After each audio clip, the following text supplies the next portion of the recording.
How to import contacts in ActiveCampaign. You go to Contacts tab.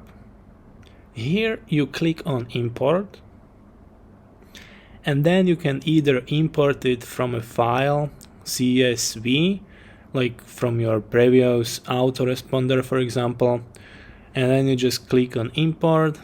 And the other option is copy and paste your contacts. So you literally copy it from your document or Excel sheet and paste it here. Just make sure that you already have permission to email that person, so they opted in before in your previous autoresponder, so you don't break any rules.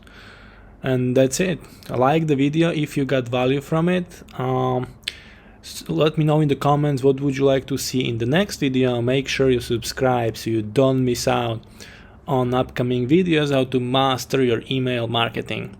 And now you can watch this next video that I prepared for you. I'll see you there.